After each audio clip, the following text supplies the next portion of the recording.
révèle. De même, Ez possède le nom Yahvé avec uniquement le ségol comme point voyelle, et c'est le nom par lequel Ez se révèle. De même, Géboura possède le nom Yahvé avec uniquement le Sheva comme point voyelle, et c'est le nom par lequel Géboura se révèle. De même, Tiferet possède le nom Yoho avec uniquement le Olam comme point voyelle. De même, Netza possède le nom Yivid avec uniquement le Yirik comme point voyelle, et c'est le nom par lequel Netza se révèle. De même, Od possède le nom Yuvu avec uniquement un Okbu comme point voyelle. De même, Yezod possède le nom Yuvu avec uniquement le Shuruk comme point voyelle. Et de même, Malkout possède le nom Yahvé sans aucun point voyelle, et c'est en fonction de ce qu'elle reçoit aussi ses points voyelles. Et maintenant, quiconque dirigera son intention vers ces noms verra dans son entendement qu'il n'y a rien qui puisse indiquer l'attribut auquel il se réfère, outre l'existence qu'il se représentera dans son entendement et qui sont les 4 lettres avec leurs points voyelles, comme nous l'avons expliqué. Et alors, il cheminera en sécurité et ne craindra rien. Et il verra également que ces 4 lettres contiennent les 10 séphirotes afin d'indiquer que les 10 séphirotes consentent à l'action de l'attribut dont il est question. Et combien il est bon et éminent de vouloir se représenter ces existences avec leurs couleurs. Car alors,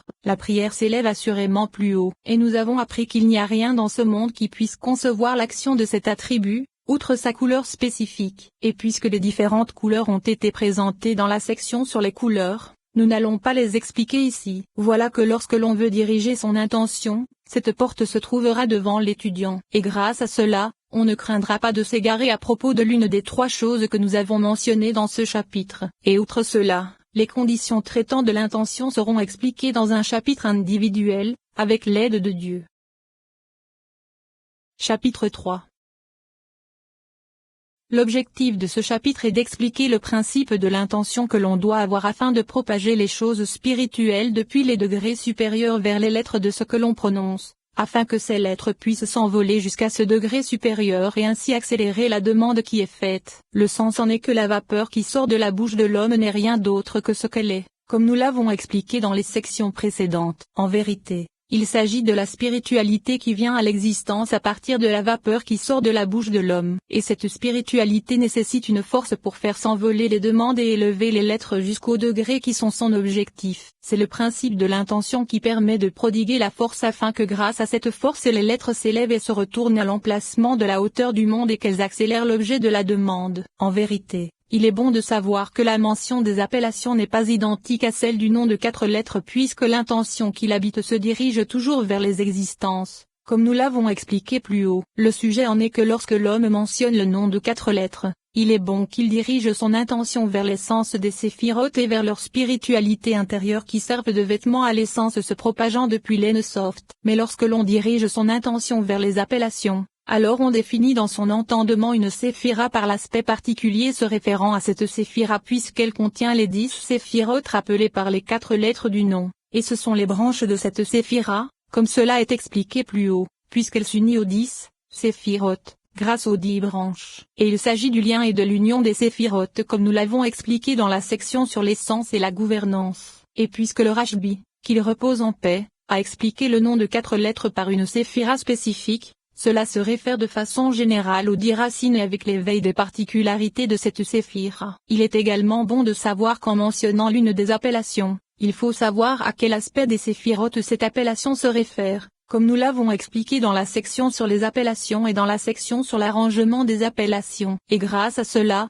la multiplicité des mots vis-à-vis de l'un des attributs ne posera plus aucune difficulté, car ce qu'indique une appellation n'est pas indiqué par une autre, et il est bon de diriger son intention vis-à-vis de chaque sujet en fonction de ce qui nous est proche, que ce soit dans notre bouche, dans notre cœur ou dans nos actions. Et maintenant, nous allons expliquer que lorsque l'on mentionne l'un des noms qu'il ne faut pas effacer, nous devons diriger notre intention vers ce qui régit la séphira à laquelle il se réfère de façon générale et non vis-à-vis de l'un de ces aspects car chacun possède son explication comme nous l'avons expliqué dans la section sur les noms. Ainsi, ils régissent tous les attributs et leurs nombreux aspects. En vérité, ce sont des palais pour l'essence des séphirotes que sont les noms mentionnés plus haut, c'est-à-dire les noms Yahvé qui se réfèrent à chaque séphira. C'est pourquoi lorsque nous mentionnons le nom de 4 lettres qui se réfèrent parfois précisément à l'une des séphirotes, alors l'intention se dirige assurément vers l'essence intérieure des séphirotes, et ceci ne concerne qu'une infime partie. Et lorsque nous mentionnons l'un des noms qu'il est interdit d'effacer, alors l'intention se dirige vers un palais de l'essence des séphirotes intérieures que sont les existences mentionnées plus haut.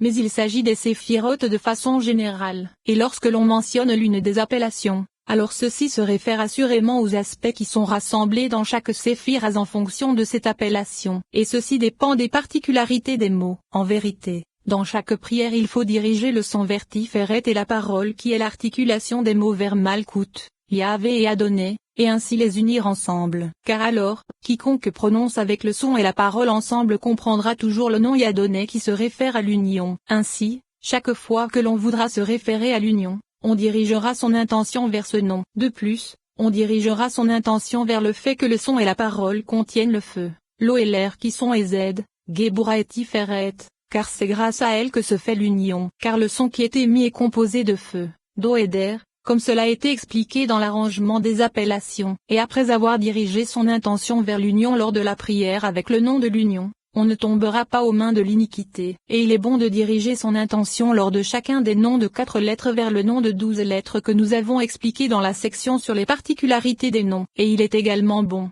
lors de la prière, de diriger son intention vers l'un des attributs, que ce soit la prière du matin, de l'après-midi ou du soir. Et ce sera de cet attribut que dépendront toutes les appellations, en fonction du moment, c'est-à-dire juste avant la prière. Et il existe encore de nombreuses spécificités qui ont été expliquées à propos de la prière qu'il n'est pas approprié de rapporter ici par écrit afin de ne pas rallonger le discours ou bien parce qu'il ne s'applique pas à notre sujet. Mais nous présenterons cela dans un autre ouvrage si Dieu nous prête vie. Voici que nous en avons terminé avec ce chapitre, avec cette section et avec cet ouvrage. Louange à Dieu, béni soit-il, et gloire à son grand et saint nom.